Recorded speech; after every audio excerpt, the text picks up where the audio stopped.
Hello बच्चों।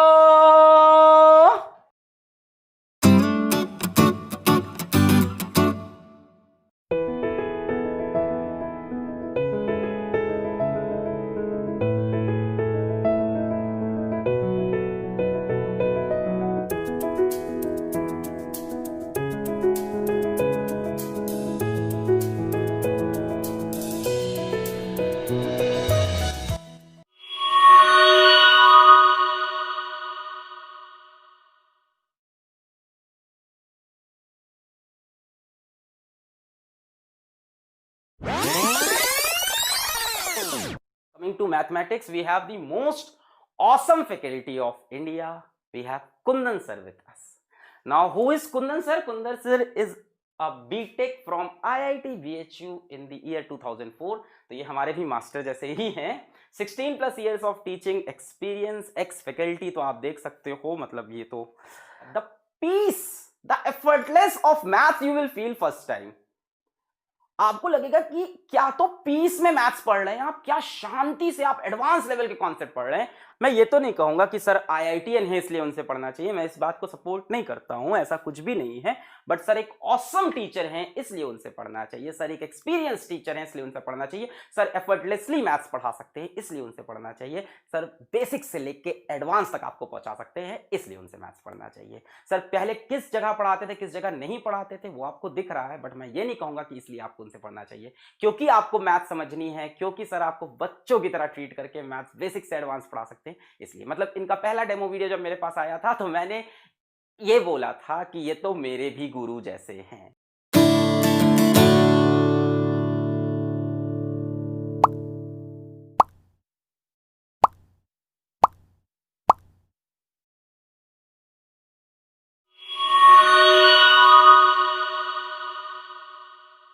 Hello बच्चों, और सब अच्छा.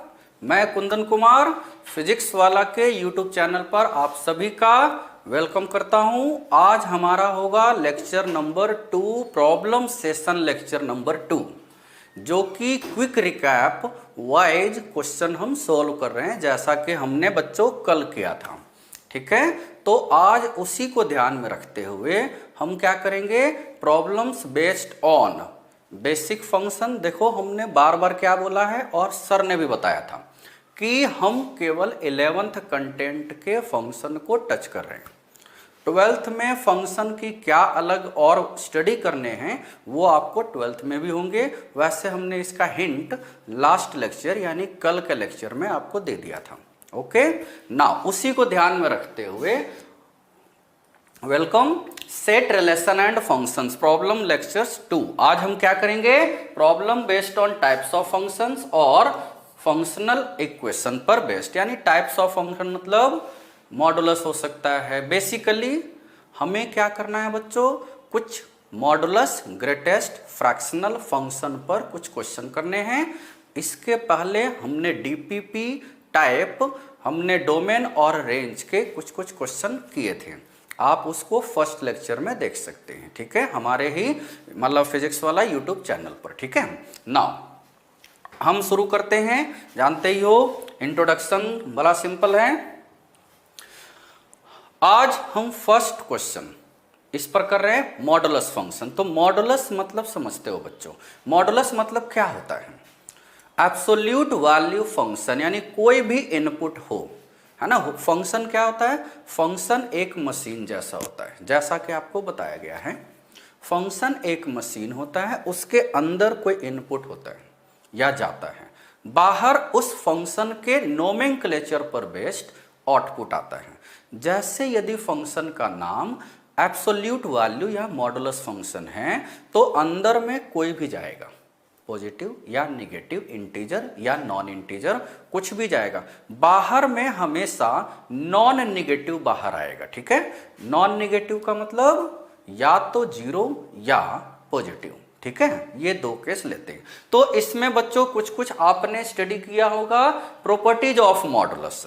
यदि किए हो अच्छी बात है, नहीं किए हो तो देखो हम क्विक रिकैप टाइप का क्या करेंगे कि मान लिया जाए हम इसमें मॉडुलस के प्रॉपर्टीज देखे थे. ठीक है, कि यदि हम कोई भी नंबर लेते हैं, पॉजिटिव लेते हैं, ठीक, कोई भी नंबर क्या ले लिए बच्चों, पॉजिटिव ले लिए। तो मॉड ऑफ x यदि a है, वैसे इसमें mod of x is equal to -3 भी पूछ सकता है, लेकिन -3 तो कभी पॉसिबल होगा नहीं, modulus is always non negative. तो x is equal to plus minus a हो जाएगा, ठीक है, ये आ गया x is equal to plus minus a। यदि अब इसमें लेते हैं mod x greater than equal to a, तो x greater than equal to a और less than equal to minus a हो जाएगा, ये याद रखना है। सेम वही मॉड x यदि less than equal to a होता है तो x क्या हो जाएगा, a माइनस a, यानी माइनस a से प्लस a के बीच होगा, ये आपने देख रखा है। यहां पर और क्या यूज होगा, यदि हम एक ये भी ध्यान देते हैं, देखो अच्छा वाला प्रॉपर्टी जो इस क्वेश्चन के लिए है, x प्लस वाई का modulus is equal to mod x plus mod y है, ठीक है, x प्लस वाई का modulus is equal to mod x plus mod y है।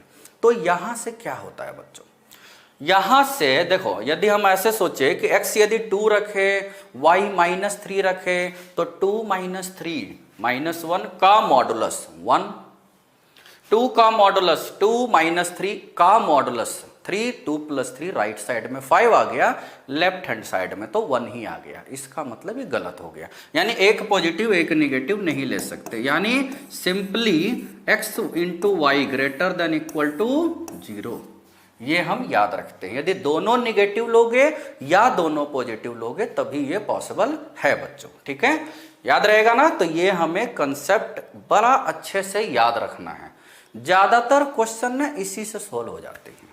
जैसे यदि हमने जो क्वेश्चन लिया है mod of x plus 4 plus mod of x minus 4, देखो यदि हम इन दोनों की बात करें, इन दोनों को यदि ऐड करते हैं मन में, क्योंकि हमें यही मेन प्रॉपर्टी याद रखना है, मॉडुलस हो गया खत्म, यही 4 प्रॉपर्टी से ना मामला कूल हो जाता है पूरा, ठीक है।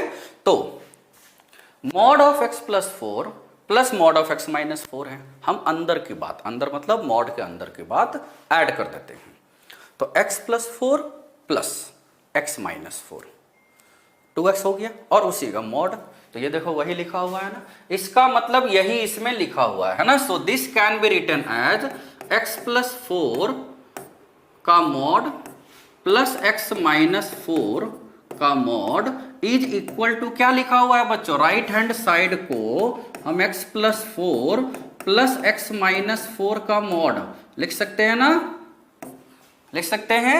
हम क्यों लिखते हैं, देखो मैथ्स का मतलब क्या होता है, डेटा को सेट करना है, ठीक, तो डेटा को सेट कर रहे हैं हम, तो 2x लिखा हुआ था मॉड x, तो x plus 4 plus x minus 4, तो यहां से इस प्रॉपर्टी से हमने याद किया, प्लस है बाहर में मॉडुलस और अंदर में भी प्लस है, इसका मतलब हम क्या करेंगे, this is possible if and only if x plus 4 into x minus 4 greater than equal to 0 होना चाहिए, यही लिए है ना, x into y greater than equal to 0, यानी या तो दोनों पॉजिटिव हो या दोनों के दोनों निगेटिव हो, ठीक है, तो तभी प्रोडक्ट पॉजिटिव आएगा। तो यहां हम वेवी कर्व मेथड बना लेते हैं इसका, तो यहां से क्या आ जाएगा, असेंडिंग ऑर्डर ना -4 और +4, ठीक, इसको 0 करते हो ना बच्चों, जेई के लिए तो हमें डायरेक्ट कर लेना है, तो अब -4 और +4, 4 से ज्यादा रखते हैं तो पॉजिटिव साइन आ रहा है,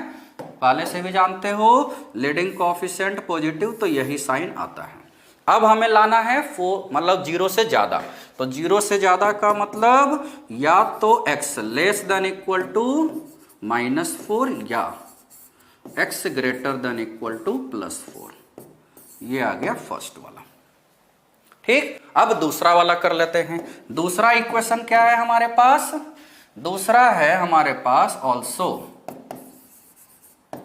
x प्लस 1 है ना, x प्लस 1 यदि हम ले, x प्लस 1 का मॉडुलस और x माइनस 5 का मॉडुलस, देखो इसमें थोड़ा सा सोचना है, x plus 1 plus x minus 5 add करोगे तो 2x माइनस 4 होगा ना।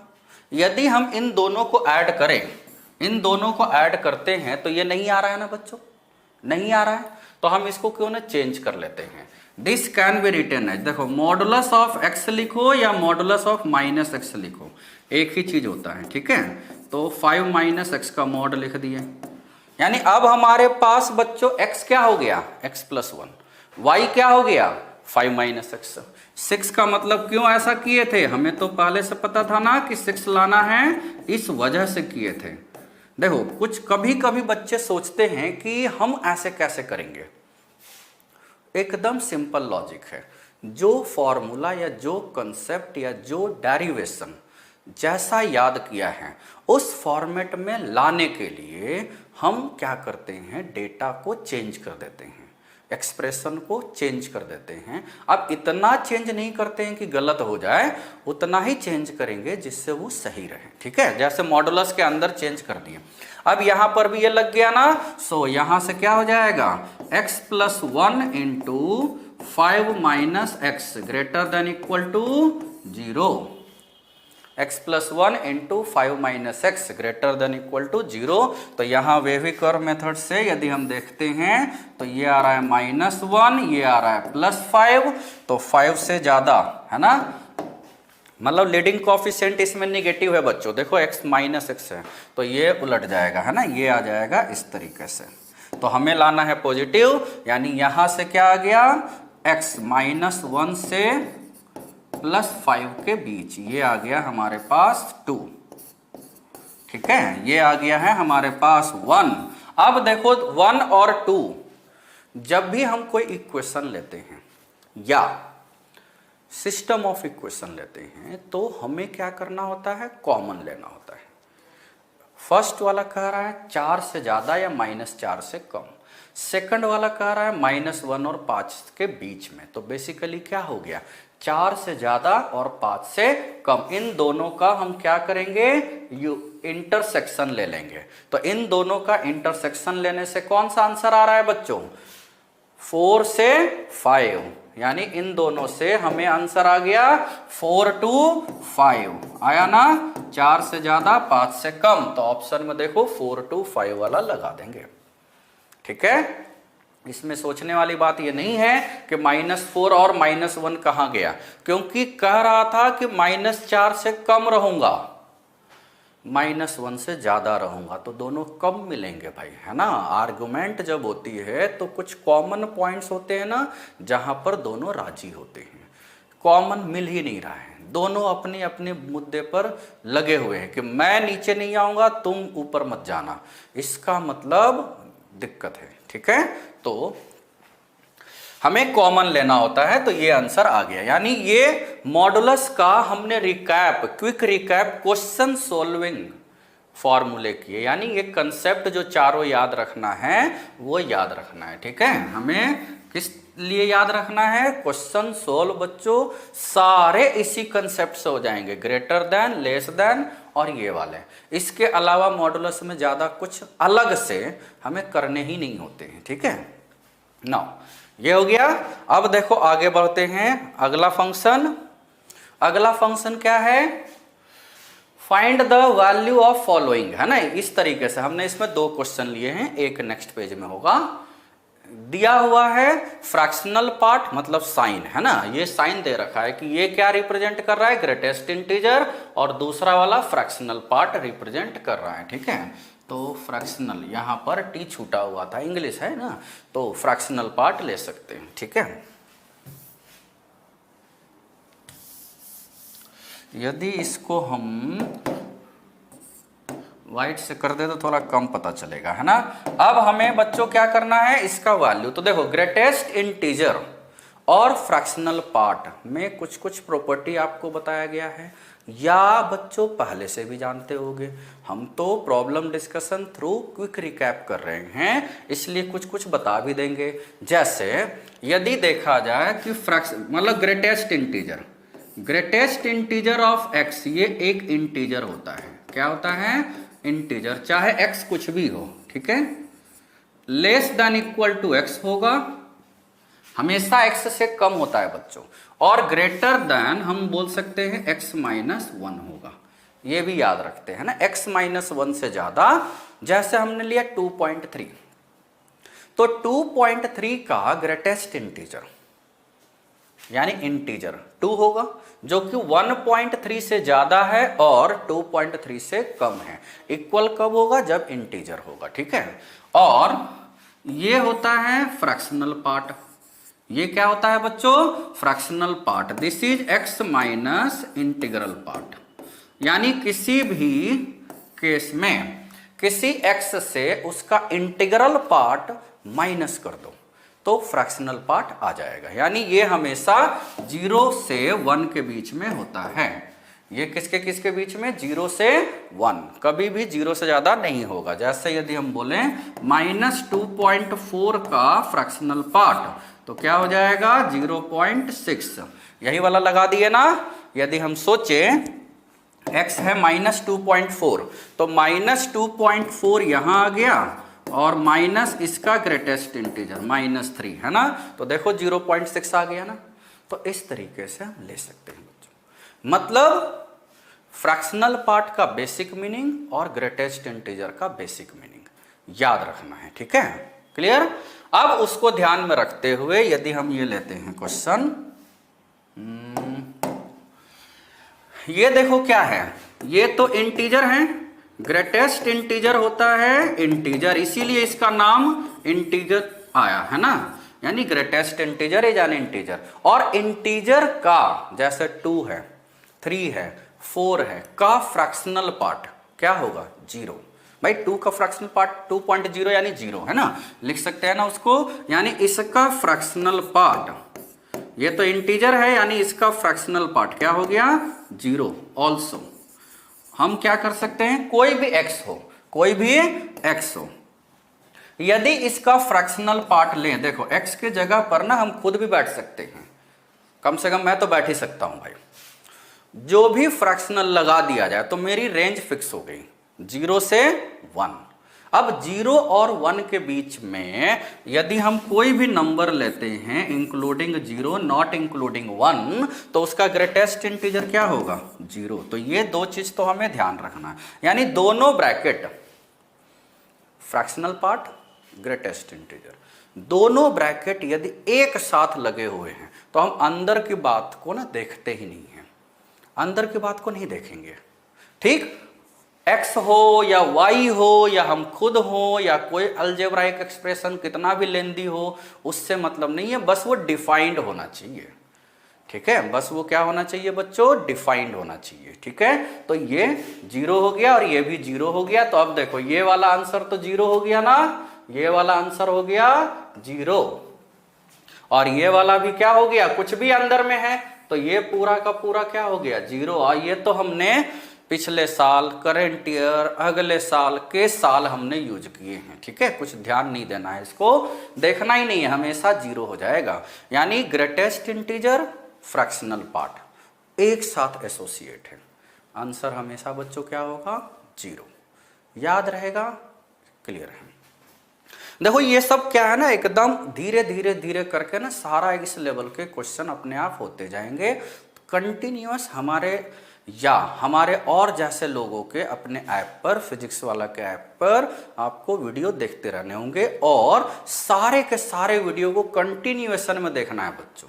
वैसे बाकी फैकल्टी मेंबर भी बोलते हैं कंटिन्यूएशन में फुल कंसंट्रेशन से सीखने के लिए हमारे वीडियो को देखो if you are a student.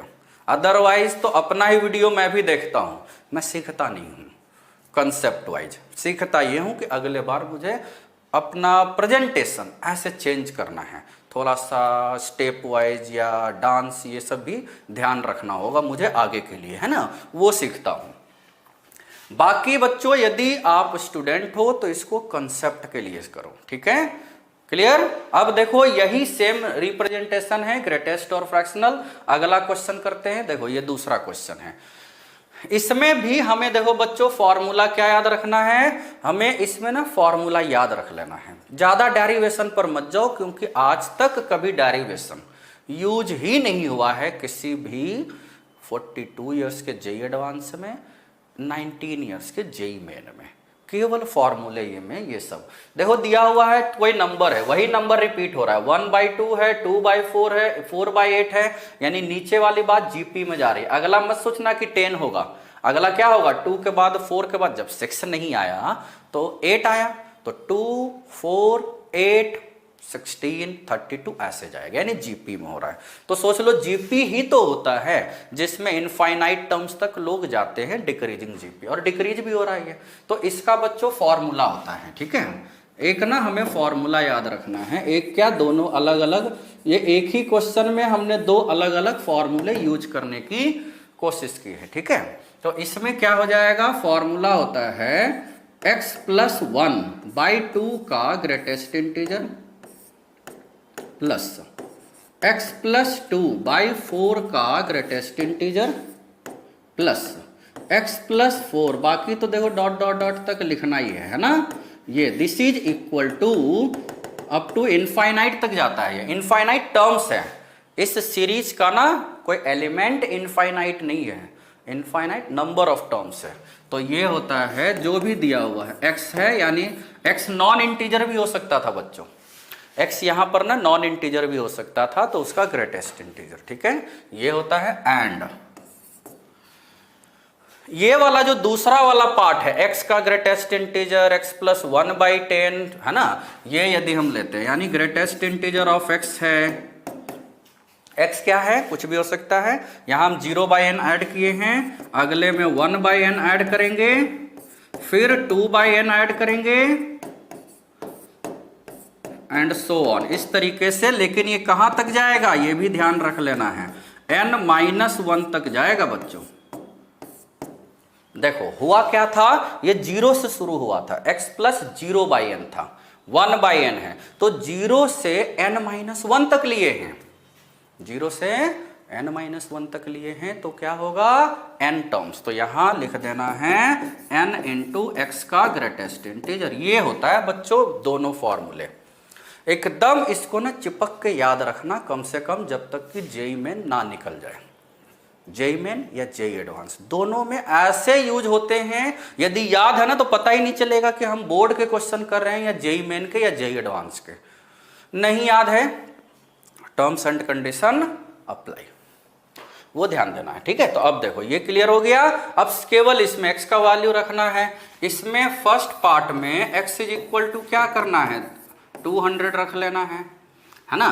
तो इसका मतलब क्या हो जाएगा आंसर, यदि हम इसको लेते हैं है ना, तो क्या हो जाएगा 200 + 1/2 का ग्रेटेस्ट इंटीजर, 200 + 2/4 का greatest integer and so on. इसी फॉर्मूले में x के जगह पर क्या रख लिए 200, तो ये हो गया 200 का ग्रेटेस्ट इंटीजर, लगाने की जरूरत थी नहीं, वैसे 200 ही होता है ना। दूसरा वाला क्या हो जाएगा बच्चों, दूसरा वाला जो है 10 + 10 + 1/10, यहां पर देखो हमें ध्यान क्या देना है, x लिख दिए, 10 लिखना था ना, 10 + 9/10। देखो हमें क्या ध्यान देना था, इसको और इसको यदि हम कंपेयर करें, ठीक, इन दोनों को यदि हम कंपेयर करते हैं तो x के जगह पर बेसिकली 10 है और n के जगह पर भी बेसिकली 10 है ना। तो हम यदि लिख देते हैं ये कि x = 10 है और n = भी 10 है ना, x और n दोनों 10 है। तो आंसर क्या हो जाएगा, फॉर्मूला क्या था n × x, यानी 100 का ग्रेटेस्ट इंटीजर क्या हो जाएगा 100। तो यानी फर्स्ट वाले का आंसर बच्चों आया क्या, फर्स्ट वाले का आंसर आया है 200, सेकंड वाले का 100। तो पूरा क्वेश्चन का आंसर क्या आ गया, आंसर है ना दिस प्लस दिस 300 आया, ये आ गया आंसर। आसान है ना। यानी केवल और केवल क्वेश्चन देने का हमारा केवल एक ही मकसद था कि आपको फॉर्मूले के बारे में इंफॉर्मेशन देना। जैसे ही फॉर्मूला इंफॉर्मेशन यानी इंफॉर्मेशन हमारे पास आ गया, अब तो क्वेश्चन, ये क्वेश्चन थोड़ी बच गया, ये तो क्वेश्चन का नाम पर धब्बा हो गया है ना, केवल फॉर्मूले ही तो पुट करने थे, ठीक है। तो ये आपका हो जाएगा, याद रहेगा। तो इस तरीके से और अच्छे अच्छे क्वेश्चन अभी आने वाले हैं। देखो ग्रेटेस्ट इंटीजर पर हमने अगला क्वेश्चन लिया है। ग्रेटेस्ट इंटीजर पर क्या है अगला question, the set of real values of x satisfying. दो नंबर है, दोनों का ग्रेटेस्ट इंटीजर का समेशन दिया हुआ है 5, और इसको सोल्व करने पर जो x आता है बिलोंग्स टू द, इस क्वेश्चन का सोल्यूशन बच्चों क्या है, x का वैल्यू दे रखा है a से b बाई c तक है, ओपन इंटरवल है और close, where a b c are natural numbers and b by c is in its lowest form, find the value. यानी a b c और d निकालना है हमें। d कहाँ गया, अच्छा d नहीं निकालना है, a b और c निकालना है, ठीक है। वो ज्यादा एक्साइटमेंट, ठीक है, कोई दिक्कत नहीं है। आदमी a b c के बाद d ही सोचता है ना। नाउ 3/x, अब देखो बच्चों इसमें ये ध्यान देना है, दो बातें ध्यान देनी है इसमें। पहली चीज तो ये है कि x, यदि x निगेटिव हुआ, यदि x निगेटिव हुआ तो ये पूरा निगेटिव, तो निगेटिव का ग्रेटेस्ट इंटीजर क्या होगा, कभी पॉजिटिव तो नहीं होगा, और वो भी निगेटिव तो कभी 5 नहीं हो सकता है ना। इसका मतलब दो चीजें, एक तो x पॉजिटिव होना चाहिए, पहली बात क्वेश्चन को देख के ना हमें आइडिया लगना चाहिए, पहली बात x पॉजिटिव होनी चाहिए। दूसरी बात लाना 5 है, यदि x हम 1 ले लेते हैं, ऐसे ही सोचे, पॉजिटिव के बाद आदमी 1 सोचता है ना, और हम क्वेश्चन इंटीग्रल पार्ट का कर रहे हैं, ग्रेटेस्ट इंटीजर का, तो हम इंटीजर सोच रहे हैं। x यदि 1 रख लेते हैं तो x 1 रखने में 3/1 का ग्रेटेस्ट इंटीजर क्या होता है बच्चों, 3।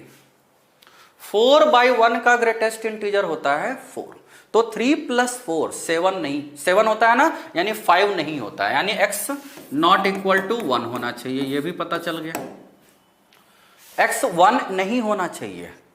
ऑल्सो x यदि 1 से कम होगा, x यदि 1 से कम होगा तो ये तो 3 से ज्यादा हो जाएगा, इसका मतलब 1 से कम भी नहीं होना चाहिए, x ग्रेटर देन 1। तो देखो इतने सारे कंडीशन तो हमने क्वेश्चन से ही आइडिया लगा लिए, क्वेश्चन जो दिया हुआ है बच्चों उसी से हमने आइडिया लगा लिया कि ये तभी होगा जब x greater then 1। Final result यहां तक पहुंचे हम, फाइनल पहले लिए थे पॉजिटिव यानी निगेटिव नहीं हो सकता, दूसरा केस लिए कि 1 भी रख के देख लिए, वो भी नहीं, तो 1 से ज्यादा हो सकता है। अब 1 से ज्यादा हम 2 भी ले सकते हैं, 3 भी ले सकते हैं, देखते हैं है ना कि कहां तक जाएगा, वही सोचना है। अब देखो बच्चों इस तरह के क्वेश्चन कैसे सोल्व करेंगे, इसमें हमें क्या करना है, उम्मीद है सोचना शुरू कर दिए होंगे। राइट हैंड साइड में 5 लाना है, लेफ्ट हैंड साइड में 2 इंटीजर हैं, 2 पॉजिटिव इंटीजर हैं, 2 पॉजिटिव इंटीजर का समेशन 5 कब होता है, 1 4 ले ले या 2 और 3 ले ले। हम ये मान के चल रहे हैं x ग्रेटर देन 1 है या 0 से ज्यादा है, तो 4/x तो ज्यादा ही होगा ना भाई, 3/x से, 4/x is greater than 3/x, ये भी एक देख सकते हैं ऑल्सो है ना, 4/x is greater than 3/x है ना, फॉर x पॉजिटिव, ठीक है, ये भी याद हो गया। यानी हम एक वो भी केस ले लिए, ठीक है, x यदि पॉजिटिव है तो। अब इसमें हम देख सकते हैं कि क्या क्या केस लेना होगा। एक केस बताया ना, या तो 1 और 4 होगा, दूसरा केस होगा 2 और 3। भाई लाना है समेशन 5, तो वही हमें केस कंसीडर करना है। तो देखो अब हम कैसे सोल्व करेंगे बच्चों इसको। हमारे पास दिया हुआ था 3/x का ग्रेटेस्ट इंटीजर प्लस 4/x का greatest integer is equal to है 5। तो हमने अलग अलग केस लिया। केस 1, अलग अलग केस लेने का मतलब 3/x का ग्रेटेस्ट इंटीजर ये जो है रहेगा तो इंटीजर ही, एंड 4/x का ग्रेटेस्ट इंटीजर ये हमने लिया 4। ये जरूरी नहीं है कि आंसर इससे आएगा, हमें सारे केस कंसीडर करने हैं, ठीक है। ये ले लिया। अब बच्चों जानते हो ना प्रॉपर्टीज, प्रॉपर्टीज के लिए फिर पीछे आ जाते हैं, ये जगह खाली है ना। ऑल्सो हमें क्या याद रखना होता है, ग्रेटेस्ट इंटीजर ऑफ x यदि n है ना, ग्रेटेस्ट इंटीजर n इंटीजर है, n इंटीजर, ठीक है, तो x का वैल्यू क्या होगा, जैसे किसी का ग्रेटेस्ट इंटीजर 4 है तो वो नंबर 4 और 5 के बीच में होगा ना, यानी x लेस देन मतलब ग्रेटर देन n और लेस देन n+1, यही ना होता है कि नहीं बच्चों। किसी का ग्रेटेस्ट इंटीजर 4 है तो वो नंबर 4 और 5 के बीच में होगा, 5 के इक्वल नहीं होगा, ठीक है, 5 के इक्वल नहीं, ये भी यूज करना है। देखो अब हम इसमें लेते हैं 3/x का ग्रेटेस्ट इंटीजर 1 है, और इसका मतलब क्या हो जाएगा, यदि हम 3/x यानी कोई नंबर लिए उसका वैल्यू मतलब ग्रेटेस्ट इंटीजर 1 है तो वो 1 से 2 के बीच होगा, 3/x जो होगा ये 1 से 2 होगा, एंड का मतलब बाद में इंटरसेक्शन ले लेंगे, ये होगा 4 से 5 के बीच, यही बताया था एग्जाम्पल। अब देखो x देखो यहां पर क्या है, x है पॉजिटिव ले चुके हैं, इवन 1 से भी ज्यादा ले चुके हैं, इसका मतलब यदि पॉजिटिव है तो सीधे क्रॉस मल्टीप्लाई कर सकते हो ना, हमें वो सब नहीं करना है, वेविकर मेथड की बताया जाता है ना कि इनइक्वालिटी में मल्टीप्लाई नहीं करते हैं, वो क्यों नहीं करते हैं, क्योंकि निगेटिव होने के चांसेज होते हैं नंबर के यानी x के, यहां तो पॉजिटिव है सीधे मल्टीप्लाई कर लो। तो 3/x यहां से हम यदि ले 3/x जो है यानी 1 लेस देन 3/x, यानी हम x less than equal to 3 और 3/x जो है लेस देन 2 है, यानी यहां से x ग्रेटर देन 3/2, यही ना है, लिख सकते हैं, कर सकते हैं ना। देखो x इधर ले गए 1 तो कहीं भी ले जाएंगे, x इधर ले गए तो 3/2 से ज्यादा, यानी यहां से आ गया 3/2 से ज्यादा और 3 से कम, ये एक केस आ गया, यानी फर्स्ट केस हमारा क्या हुआ बच्चों, यहां से आ गया हमारे पास, फर्स्ट केस क्या है, x आ गया हमारे पास 3/2 से ज्यादा और 3 से कम, ये आ गया फर्स्ट केस। अब सेकंड केस क्या हो जाएगा, इसको आप सोल्व करते हैं, यहां से क्या हो जाएगा 4, यानी 4/x greater than equal to 4 and 4/x less than 5 है, तो यहां से x आ गया less than equal to 1 and x आ गया ग्रेटर देन 4/5, यानी यहां से आ गया x 4/5 से 1 के बीच। अब देखो बच्चों ये सेकंड आ गया, ये फर्स्ट केस के ही 2 केस ले रहे थे, है ना, ये फर्स्ट केस के ही हम 2 केस ले रहे थे, तो इन दोनों का intersection from 1 and 2, from 1 and 2 ये कह रहा है कि 3/2 से 3 के बीच होगा, दूसरा वाला कह रहा है 4/5 से 1 के बीच होगा, तो दोनों में कुछ कॉमन है क्या, एक कह रहा है 3/2 से 3 के बीच होगा यानी 1 से ज्यादा होगा, एक कह रहा है 1 से कम होगा, इसका मतलब दोनों में कोई इंटरसेक्शन नहीं है। So from 1 and 2 no common interval, no common interval, तो जब कोई कॉमन इंटरवल नहीं है सो x बिलोंग्स टू 5, ये एक केस हुआ है ना, ये केस 1 की हम बात कर रहे हैं। अब देखो बच्चों बेसिकली पता है ये हमने जानबूझ करके कंसेप्ट को एलैबोरेट करने के लिए ये किया है, अदरवाइज आदमी तो देख ही सकता था कि ये 1 होगा ये 4 होगा, इतना लंबा गैप नहीं होता है, क्योंकि जब न्यूमरेटर में 3 और 4 है तो, और x भी 1 से ज्यादा ले चुके हैं, तो ये हमने गलत मेथड यूज किया है ना, गलत मेथड का मतलब कि गलत केस यूज किया, ऐसे इसको यूज नहीं भी कर सकते थे, you can simply ignore this, ठीक, लेकिन कंसेप्ट जितना ज्यादा बार हमारे पास से गुजरता है हमें उतना अच्छा लगता है, ठीक है बच्चों। अब देखो यदि हम इसका लेते हैं केस 2, तो अब हमें केस 2 इसका क्या लेना है, अभी हमने 1 और 4 लिया ना, अब हम क्या लेंगे, अब हम लेंगे 2 और 3, तभी तो समेशन 5 लाना है, समेशन 5 लाने के लिए केस 2 हमें लेना होगा 2 और 3। तो देखो केस 2 ले लेते हैं। केस 2 यदि लेते हैं, ठीक है, 3/x का ग्रेटेस्ट इंटीजर है, फिर से लिख दिए 4/x का ग्रेटेस्ट। देखो यही केस से आंसर आएगा बच्चों। क्यों आएगा? क्योंकि दो ही केस था, या तो 1 और 4 या 2 और 3।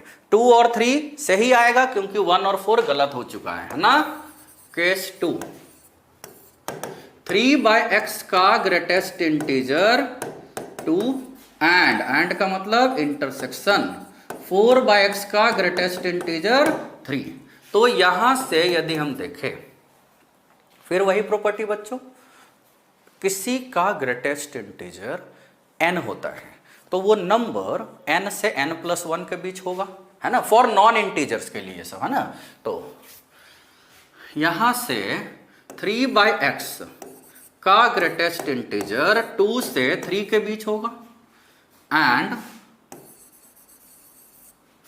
4/x का ग्रेटेस्ट इंटीजर बच्चों 3 से 4 के बीच होगा।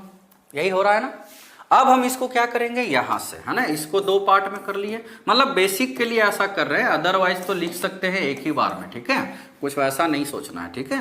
तो 2 less than equal to 3/x, तो यहां से आ गया x less than equal to 3/2।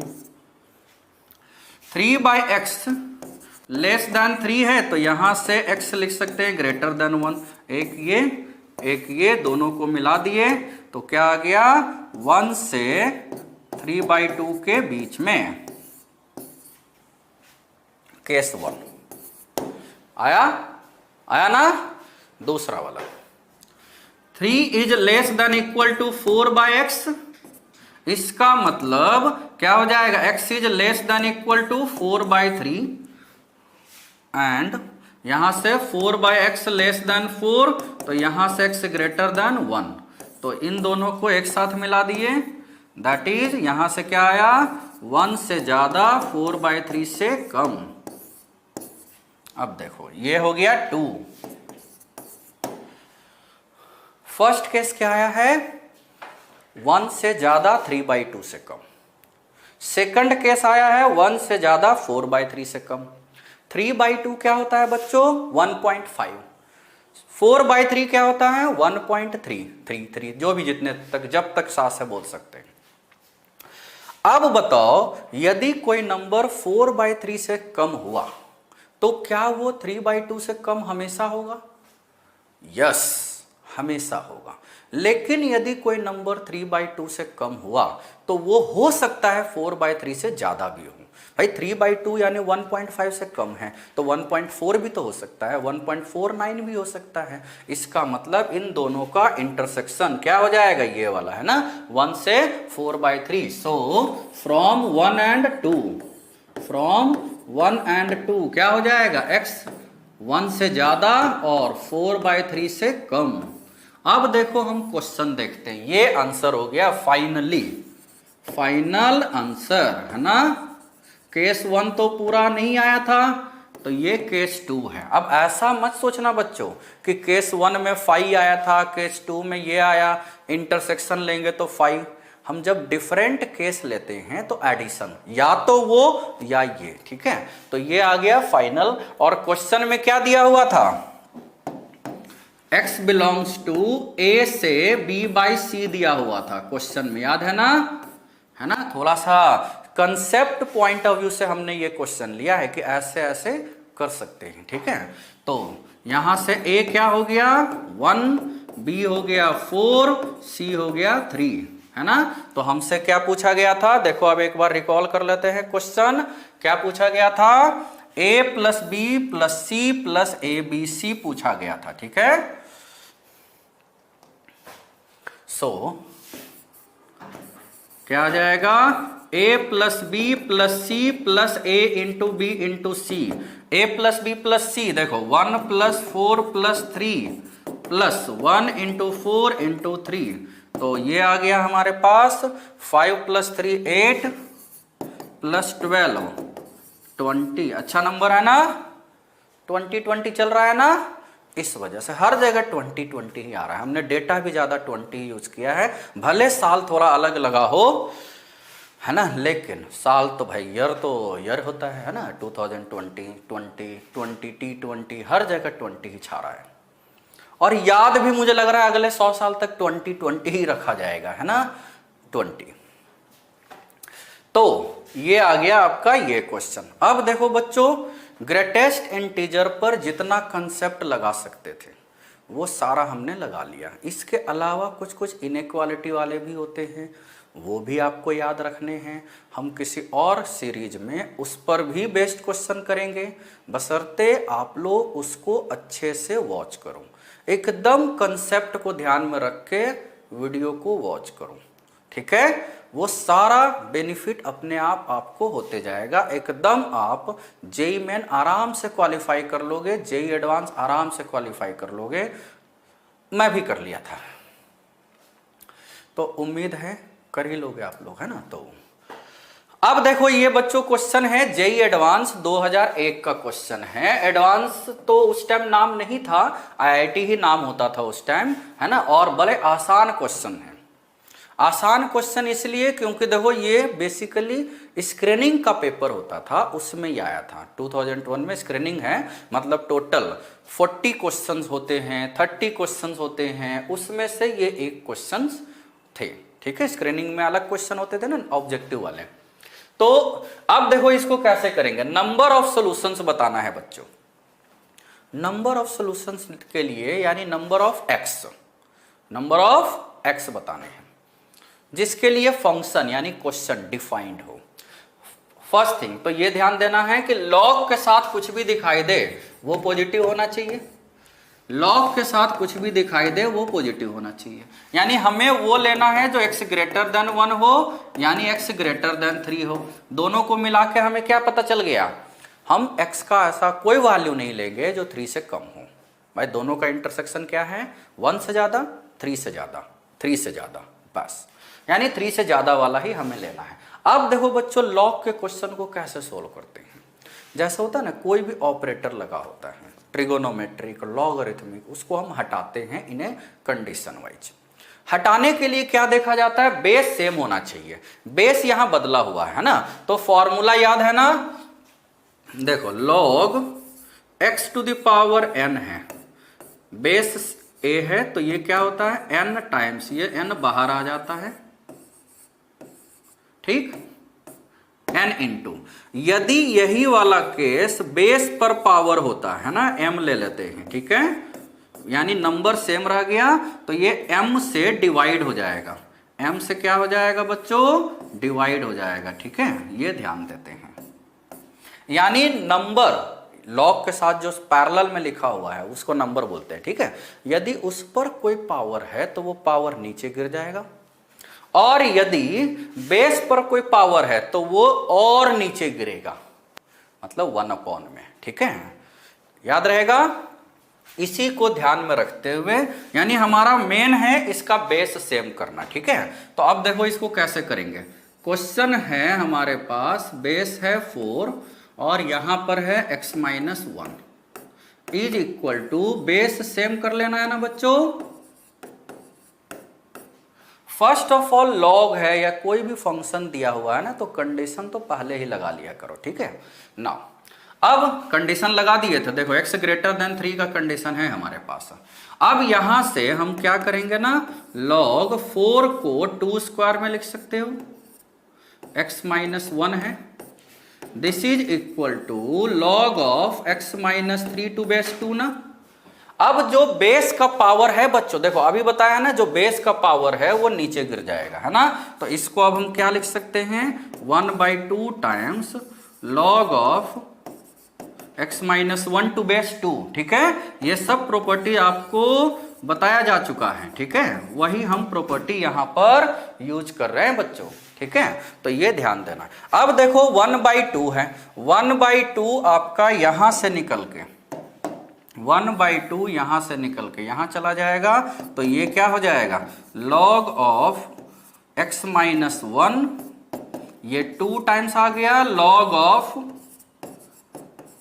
वैसे यहां भी जा सकता है, कोई दिक्कत की बात नहीं है, 1/2 हम यहां भी कर सकते हैं, एक ही चीज है। अब यहां से क्या आ गया, यदि हम इसको ले जाते हैं पावर में, ठीक है, तो इसको यदि हम ले गए पावर में तो ये क्या आ गया, log of x minus 1 to base 2 is equal to, देखो 2 जब भी कोई बाहर होता है लॉग में एक ही रूल है, सामने में कुछ होना नहीं चाहिए और बेस सेम होना चाहिए, हट जाएगा वो, है ना। तो log x माइनस 3 का पावर 2 हो गया ना बच्चों, और यहां बेस 2 है। अब log से log हम काटेंगे नहीं, बस लिखेंगे नहीं, ठीक है। तो यहां से आ रहा है x माइनस 1 x माइनस 3 का होल स्क्वायर, ये तो क्वाड्रेटिक आ गया ना, एक्स स्क्वायर माइनस 6x यानी minus 7x plus 10 is equal to 0। तो यहां से x इज इक्वल टू क्या आ गया, 2 और 5। एक दो लाइन भले हम शॉर्टकट कर रहे हैं, उसका मेन रीजन ये है जेई के लिए कैलकुलेशन कर रहे हैं, कंसेप्ट हो गया है। कंसेप्ट में हमने कोई शॉर्टकट नहीं किया है, केवल कैलकुलेशन में करेंगे थोड़ा बहुत यदि जरूरत होगी तो। बाकी तो देखो बच्चों हमें खुद ही कहाँ शॉर्टकट उतना या कैलकुलेशन हाई स्पीड आएगा, है ना, वो तो ज्यादा बच्चे होते अच्छे। तो x इज इक्वल टू 2 और 3, बट x क्या दिया हुआ है, ग्रेटर देन 3, x आ चुका है ना, सो x इज इक्वल टू 5, यानी नंबर ऑफ सोल्यूशंस बच्चों, नंबर ऑफ सोल्यूशंस क्या आया है, 1, नंबर ऑफ सोल्यूशन इज 1 आया है, आया ना। तो देखो ये कितना आसान क्वेश्चन है, केवल बेस सेम करो, पीछे लॉग के पहले कुछ ना हो, जो भी होगा वो पावर में चला जाएगा, क्योंकि ये जो प्रॉपर्टी हमने लिखा है, जब पावर वाला सामने आ जाता है तो बेसिकली सामने वाला पावर में आ जाएगा, दोनों तो एक जैसा ही होगा, है ना। ए यदि बी के इक्वल तो बी ए के इक्वल हो जाएगा, ठीक है ना। ये अब देखो अभी हाल फिलहाल का एक क्वेश्चन कर लेते हैं। ये पूछा गया था लॉग का ही एक अलग क्वेश्चन है, ये जेई एडवांस 2012 में आया हुआ है ना। ये तो इसमें देखो लॉग के अंदर जो एक्सप्रेशंस दिया हुआ है वो देखो एक ही जैसा दिया हुआ है, ये जा रहा है इनफाइनाइट की ओर। जैसे बचपन में बच्चों सोल्व किए होंगे, √2 plus √2 plus √2 plus and so on. तो बेसिकली हम क्या करते थे, हम करते थे किसी एक को x ले लेते थे, ये सब किए हो ना, ये सब हम बिटा देंगे, ठीक है। 2 + 2 है, यही होता था ना। ये वाला यदि क्वेश्चन किसी को याद आ रहा होगा तो हम क्या करते थे, x ले लेते थे, है ना, और ये x होता था तो ये भी तो x है ना, तो x is equal to 2 + x का रूट होता था। अब यहां से x निकाल लेते थे, और रूट हमेशा पॉजिटिव होता है इसलिए पॉजिटिव वाला नंबर लिख लेते हैं, है ना। तो ये करते थे, और इसी को x² is equal to 2 + x, x positive, है ना, आंसर हो जाता था ना। तो इस कंसेप्ट को ही हम यहाँ पर ध्यान देंगे, ठीक है। यदि ये कंसेप्ट किसी ने कर रखा है, उम्मीद है सारे बच्चे कर रखे होंगे, क्योंकि ये तो मुझे लगता है 9th 10th में भी है कि कोई भी सीरीज यदि इनफाइनाइट तक जाता है तो हम उसमें से कोई एक टर्म निकाल लेते हैं, रिमेनिंग टर्म भी तो इनफाइनाइट है ना, इनफाइनाइट -1 इनफाइनाइट ही तो होगा, इन्फिनिटी तक जाके कोई देखा थोड़ी है। वैसे भी जानते हो बच्चों इन्फिनिटी के बाद क्या होता है, फैमिलियर वॉर होता है, इन्फिनिटी वॉर देखे होगे ना। तो इन्फिनिटी के आगे हमें जाना ही नहीं है, उसके अंदर तो कुछ और हो रहा है।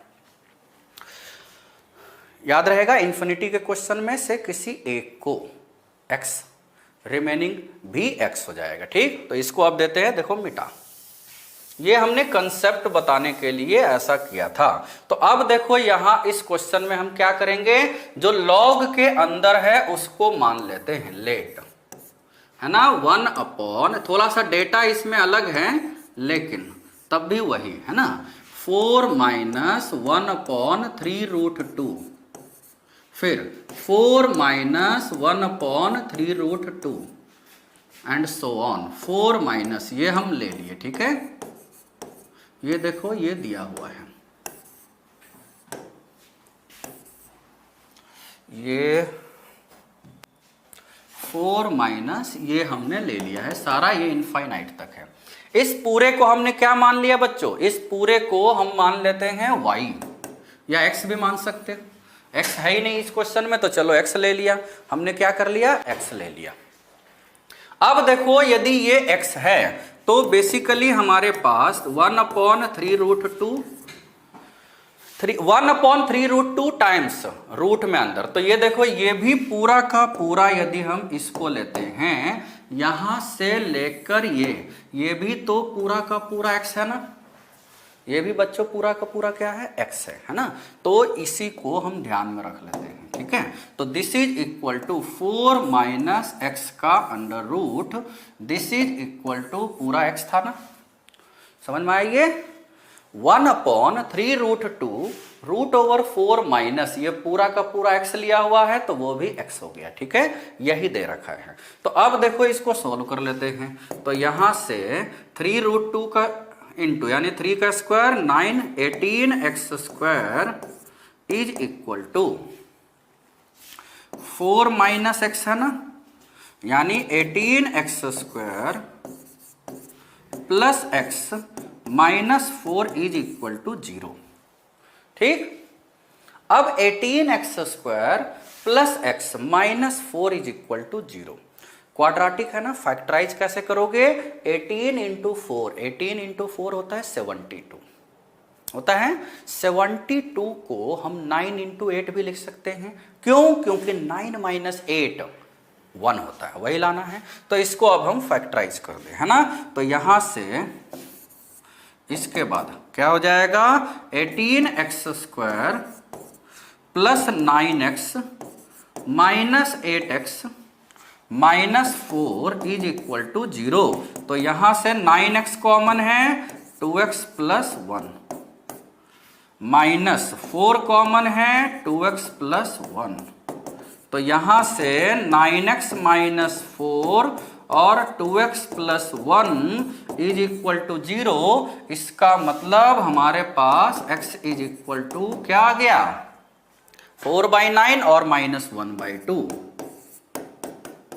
अब देखो बच्चों, रूट जो होता है ना वो ऑलवेज पॉजिटिव होता है ना, एज रूट एक्स स्क्वायर जो होता है ना वो होता है मॉड x, ठीक है। Root x square is equal to कभी भी x मत बोलना, गलत हो जाएगा, ठीक है, मॉड x होता है। तो एज रूट वाले को माने है ना, तो x पॉजिटिव है, इसका मतलब x is equal to 4/9, x is equal to 4/9। तो x ये पूरा माने थे ना। सो क्वेश्चन क्या हो जाएगा नाउ, अब क्वेश्चन है व्हाइट कलर से, तो आंसर लिख लेते हैं व्हाइट कलर से। तो 6 प्लस लॉग 3/2 है बेस और 4/9 है। 4/9 का मतलब क्या होता है, 2/3 का पावर 2 होता है ना। तो इसको लिख लेते हैं 6 प्लस लॉग ऑफ 3/2 और 2/3 का पावर 2, ठीक। तो अब देखो ये 3/2 है और ऊपर में 2/3 है, सर ने बता रखा है, मैंने भी वीडियो देखे हैं। 3/2 पर क्या पावर लोगे कि 2/3 आए, -1, उसका स्क्वायर यानी -2। तो ये आ गया 6 माइनस 2 दैट इज 4, आंसर आ गया ना। यानी देखो कितना आसान जेई एडवांस का क्वेश्चन है, बशर्ते बच्चों कभी कभी हमें जेई एडवांस के क्वेश्चन के लिए कुछ दूसरे कंसेप्ट, कुछ दूसरे टॉपिक के भी कंसेप्ट को यूज करने आना चाहिए। बेसिक डिफरेंस जेई और बोर्ड के सिलेबस में क्या है, हमें ना थ्योरेटिकल कंसेप्ट अच्छा लगता है तब तक कि जब तक कि वो सामने वाला बता रहा होता है। ये भी हमारे साथ थोड़ी सी गलत होती है, हमारे साथ नहीं, हम इन जनरल अपने एक्सपीरियंस से बता रहे हैं। हमने कम से कम 5 से 10 हजार बच्चों को इन 15 से 20 सालों में पढ़ाया है। ऑन एन एवरेज हमें ये फील हुआ कि जब तक आप बता रहे हो यू आर गुड, आप क्वेश्चन पूछ दिए, थोड़ा सा कम बच्चे वो होते हैं कि यार क्वेश्चन ये तो गलत हो गया या कुछ और हो रहा है। तो लेकिन बच्चों क्वेश्चन करने से ही आपका माइंड ओपन होता है कि आप उस प्रॉब्लम्स को कैसे हैंडल करते हो, ठीक है। थ्योरेटिकल तो हमें हर चीज जो थ्योरेटिकल का मतलब क्या है, इंफॉर्मेशन, वो ऑलवेज अच्छा होता है, हमेशा अच्छा होता है, हमें भी अच्छा लगता है। इवन मोटिवेशनल कोट्स है, मोटिवेशनल लेक्चर्स है, मोटिवेशनल वीडियोज हैं, आदमी यदि चाहे ना तो रोज देख सकता है, उसको कभी बुरा नहीं और कभी खराब भी नहीं लगेगा। क्या होगा भाई उससे, आप हैंडल करो क्वेश्चंस को, प्रॉब्लम्स को, खुद से स्टार्ट करो। We are always with you. हमारा पूरा चैनल क्या है भाई, हम तो सारे के सारे कंसेप्ट वाइज, थियोरेटिकल भी सर ने सारा समझा दिया, कुछ कुछ बहुत सारे अच्छे क्वेश्चन भी करवा दिए, थोड़ा बहुत जो रह गया वो हमें भी इंट्रोड्यूस करना है, इसलिए हमने क्वेश्चन कर दिया। अलग से ऐसा कुछ नहीं है, ठीक है, वो ध्यान देना है। ऑल आर गुड, ठीक है। नाउ ये हो गया लॉगरिथम पर बेस्ड, हमने 2 क्वेश्चन लॉगरिथम पर कर दिए, ठीक है। तो ये ध्यान देना है बच्चों, ठीक है। अब हमारा एक इसमें यूनिट था जो एकदम बहुत आसान यूनिट है, एग्जाम्पल्स ऑन फंक्शनल इक्वेशन। ये हमने इसीलिए लिया है कि कहीं कहीं पर ना यदि कोई बच्चे मटेरियल लाइक मतलब except other than NCERT, other than R D Sharma, other than R S Agarwal, even R D Sharma में तो दिया हुआ है, या कुछ reference books from leading offline coaching के देखते हैं, जो पुराना जमाना तो वही था, तो वहां पर क्या है ना, फंक्शन में बच्चों कुछ और दिया होता है, कुछ और दिया होता है, मतलब अपार्ट फ्रॉम एनसीईआरटी कुछ और दिया होता है, उसमें से एक फंक्शनल इक्वेशन होते हैं, तो वो हमें ना कुछ कुछ याद रख लेना है, ठीक है। जैसे और भी सारे केस होंगे, वो सारे के सारे डिराइव हो सकते हैं, सारे के सारे डिराइव हो सकते हैं, लेकिन वो 12th में होंगे। हमें अभी अपने सिलेबस में बच्चों क्या करना है, याद रख लेना है, ठीक है। जैसे यदि हम इसमें देखें, कुछ कुछ फंक्शनल इक्वेशन हमें याद रखने हैं, सम फंक्शनल इक्वेशन। इसमें ना मैं कुछ एग्जाम्पल लिया ही नहीं हूँ, है ना, जैसे 1-2 एग्जाम्पल या एक ही एग्जाम्पल हम कर लेंगे इसमें। सम फंक्शनल इक्वेशन हमें जो 11th के लिए याद रखने हैं। होता क्या है फंक्शनल इक्वेशन में कि यदि कोई fx में रिलेशन है, कहीं पर ना f of x plus y दिया हुआ है, is equal to fx plus fy दिया हुआ है, ठीक। f of x plus y is equal to fx plus fy दिया हुआ है, तो सीधे हमें fx is equal to kx, वैसे तो जीरो भी ले सकते हो, है ना, हम सारा ले लेते हैं फॉर नॉन जीरो फंक्शन, हम पहले ही लिख लेते हैं नॉन जीरो फंक्शन, यानी जीरो का झंझट ही खत्म हो जाएगा, फॉर नॉन जीरो फंक्शंस, ठीक है बच्चों। नॉन जीरो फंक्शंस के लिए हम ले रहे हैं, अदरवाइज क्या है ना, बुक्स में देखोगे fx is equal to kx तो है ही, जीरो भी होगा, ठीक है, तो हम नॉन जीरो ले रहे हैं, ठीक है। fx is equal to kx, यानी डायरेक्ट ये यूज करना है बच्चों, ठीक है। यदि कहीं पर f of x plus y दिया हुआ है, is equal to fx into fy दिया हुआ है, तो अभी अभी क्या किए हो, function, logarithmic function, exponential function सारा जानते हैं, तो वही यूज कर रहे हैं। तो f of x plus y is equal to f x into f y है, तो f x is equal to a to the power x होता है। देखो लिखने के बाद यदि रिकॉल करोगे तो वो प्रॉपर्टी दे देगा, a to the power x यदि एफ एक्स है तो एफ वाई क्या होगा, a to the power y, f of x plus y क्या होगा, a to the power x plus y, तो ये ले सकते हैं, ठीक है। और जानते हैं a पॉजिटिव हो या नेगेटिव कुछ भी यहां पर ले सकते हैं। एक्सपोनेंशियल यदि हम फंक्शन बोलते हैं तब a पॉजिटिव लिया जाता है, ठीक है। f of x into y यदि है, f x into f y है ना, तो f x is equal to क्या होता है बच्चों, f x is equal to, यहां इंटू है यहां भी इंटू, तो x to the power n है। अब सोचने वाली बात क्या है, यहां k निकालने के लिए कंडीशन दिया होगा, यहां a निकालने के लिए कंडीशन दिया होगा, यहां n निकालने के लिए कुछ और कंडीशन दिया हुआ रहेगा, ठीक है। यदि हम इसमें ले f of x into y is equal to f x plus f y, ठीक है, तो यहां से हम f x is equal to log of x लेंगे, और बेस कुछ भी ले सकते हैं बच्चों, बेस मतलब a स्क्वायर 2 स्क्वायर यानी कुछ भी ले सकते हैं। F x is equal to log x है ना, log x into y is equal to log x plus log y होता है, यानी बेसिक प्रॉपर्टी भी हो रही है, ठीक है। इसके अलावा एक और याद रखना है, f x plus f of 1 by x is equal to f x into f of 1 by x, तो यहां से यानी कहीं पर fx और f ऑफ 1/x दे रखा है और वहीं पर ये प्लस है और ये इनटू है ना। तो fx is equal to 1 plus x का पावर n या 1 माइनस x का पावर n। n यहां पर नेचुरल नंबर होना चाहिए बच्चों, n क्या होना चाहिए, नेचुरल यानी पोलिनोमियल होना चाहिए फंक्शन। तो ये 5 जो है ना, इसको अच्छे से याद कर लेना है, जो कहीं पर किसी दूसरे टॉपिक में अच्छे से यूज हो जाएगा। जैसे यदि हम इस पर बेस्ड एक ही क्वेश्चन कर लेते हैं, ठीक है, वैसे कोई भी मतलब कोई भी इन 5 में से दिया हुआ रह सकता है, कोई भी क्वेश्चन हम ले सकते हैं, ठीक है। क्वेश्चन देखो कैसे आते हैं। यदि हम इसमें क्वेश्चन लें लाइक इफ एक उन 5 में से कोई कंडीशन दे रखा होगा बच्चों, ठीक है, fx प्लस fy ये दे रखा है, ठीक, f of x plus y is equal to fx, मतलब कोई भी 5 में से हमने ले लिया। ऑल्सो एंड f ऑफ 1 दे रखा है 7, f ऑफ 1 दे रखा है 7। तो बताना है find f of r from r is equal to 1 से ले लेते हैं 3 तक। 3 कम लग रहा है ना, चलो इसको आगे तक ले लेते हैं, है ना। तो हम इसमें n तक ले लेते हैं, ठीक है। वैसे तो 3 तक भी ले सकते हो, कोई दिक्कत नहीं, यानी f1 plus f2 plus f3 यहाँ n तक लेना है।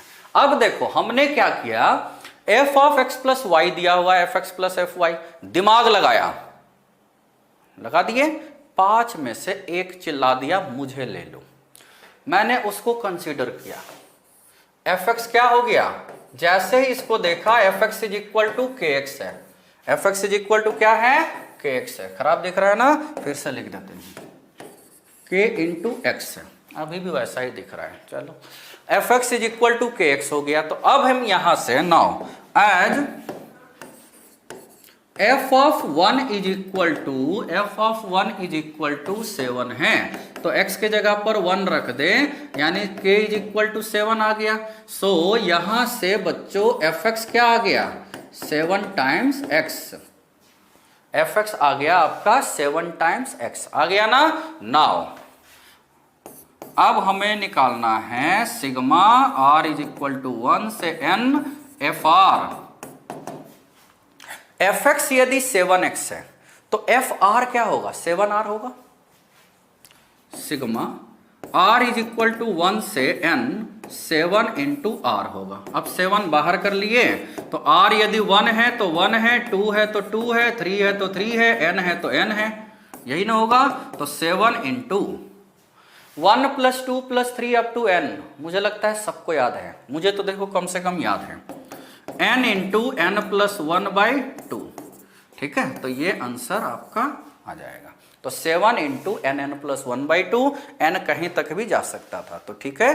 तो ये आज हमारा हुआ functional equation based question, greatest integer based question, logarithmic based question और मॉडुलस के भी एक छोटे से क्वेश्चन को हमने एंटरटेन किया है। तो देखो बच्चों, इस तरीके से हम लोग पूरे अपने फिजिक्स वाला के यूट्यूब चैनल से आपको हर कंटेंट को प्रोवाइड करवाएंगे। आपको कहीं इधर उधर देखने की, कहीं इधर उधर जाने की जरूरत नहीं है, हमारे चैनल को ही देखो। इसमें आपको बेसिक से लेकर एडवांस यानी जेई मेन, जेई एडवांस सब क्लियर हो जाएगा, ठीक है बच्चों। इसी को ध्यान में रखते हुए अब मैं आपसे विदा लेता हूं, फिर मिलेंगे प्रॉब्लम सीरीज के साथ, जो भी उस टाइम कंटेंट या टॉपिक सर लोगों ने प्रोवाइड या सर लोगों ने जहां तक खत्म किया होगा, ठीक है। पढ़ाई करते रहें, ऑल द वेरी बेस्ट।